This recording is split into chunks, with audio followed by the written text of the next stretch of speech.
Bonjour et bienvenue dans ce nouveau podcast de l'UNSA Fonction Publique. Luc Faré, secrétaire général de l'UNSA Fonction Publique, va réagir aujourd'hui sur les temps forts de l'actualité, qui sont la manifestation du 19 mars, les salaires, la semaine de 4 jours, les conditions de travail et thème important également, la transition écologique. Bonjour Luc. Bonjour Eric. Alors pour commencer, effectivement, la transition écologique, un sujet important pour vous. Est-ce que vous pouvez nous dire pourquoi ?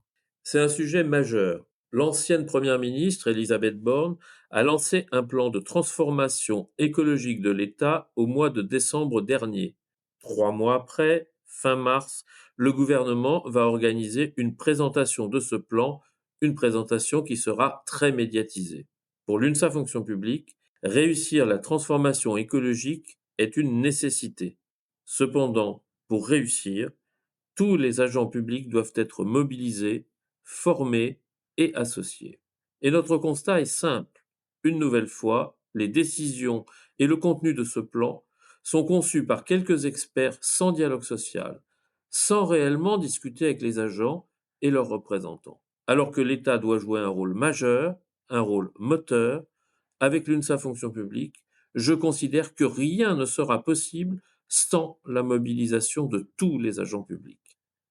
Pour l'instant, une formation avec beaucoup de sensibilisation aux questions du changement climatique est ouverte aux seuls 25 000 cadres. Pour nous, elle doit être étendue à tous les fonctionnaires et à tous les contractuels. 3 mois après le lancement de ce plan, nous avons décidé d'interroger nos collègues afin de savoir comment ils le vivent et comment ils sont effectivement associés.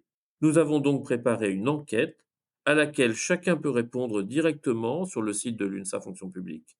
Nous voulons écouter nos collègues pour pouvoir proposer des solutions concrètes, car pour nous, l'enjeu est commun. En matière de transition écologique, nous devons jouer collectif.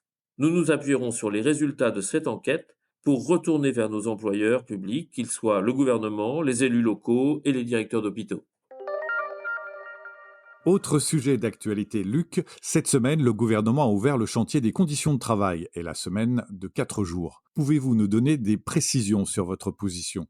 L'UNSA Fonction Publique demande d'ouvrir une phase de négociation pour améliorer les conditions de travail des agents, alors que les carrières vont s'allonger et que parallèlement, Gabriel Attal insiste sur l'expérimentation de la semaine en 4 jours.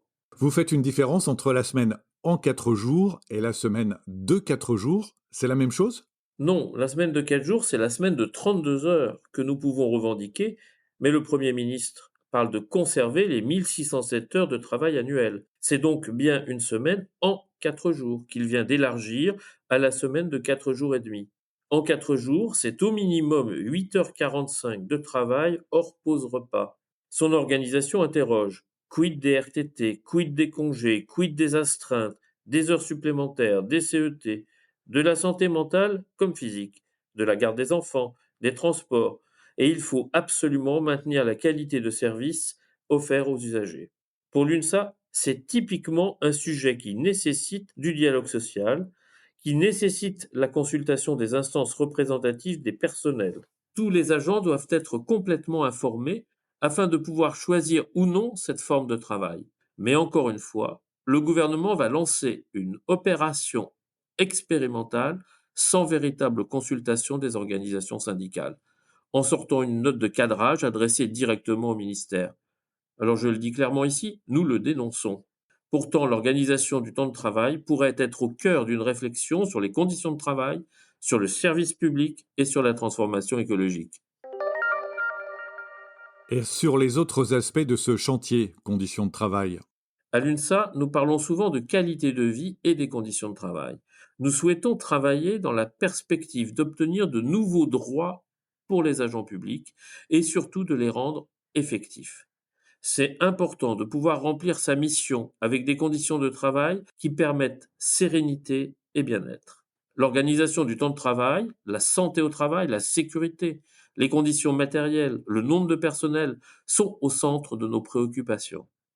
Nous portons aussi des demandes sur l'organisation du travail qui tiennent compte de l'allongement des fins de carrière et de l'adaptation des rythmes de travail dans certaines périodes clés de la carrière. Nous souhaitons que soit traitée la question de l'usure professionnelle. L'UNSA Fonction publique a également rappelé la nécessité d'aborder l'utilisation des outils numériques et de l'intelligence artificielle en ouvrant de nouveaux droits protecteurs aux agents qui pourraient ensuite être adaptés en fonction des missions et des services.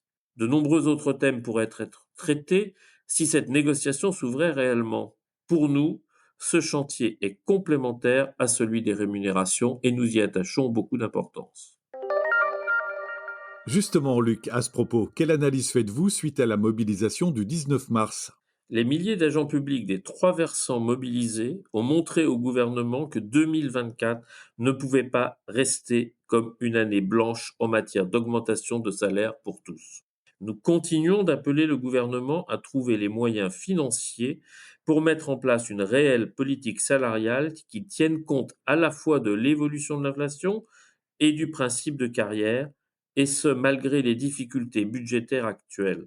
La fonction publique ne doit pas être une variable budgétaire. Il y a d'autres possibilités dans le budget, comme les 162 milliards d'aides aux entreprises dont certaines ne se justifient pas. Pour l'instant, la balle est dans le camp gouvernemental, si je peux m'exprimer avec cette métaphore sportive. De plus, aucune réforme de la rémunération, quelle qu'elle soit, n'est possible sans une dynamique salariale positive. De notre côté, nous continuons nos discussions avec nos partenaires syndicaux. Dans l'attente d'avancées et de réponses, nous continuons notre travail de conviction pour expliquer inlassablement que tous les agents doivent être augmentés, que leur pouvoir d'achat a fortement baissé et que mieux payer les agents publics est indispensable pour maintenir des services publics de qualité. Merci Luc, merci à vous tous de nous suivre régulièrement sur ce podcast. Abonnez-vous pour le recevoir tous les mois et n'hésitez pas à nous laisser vos questions sur le site de l'UNSA Fonction publique.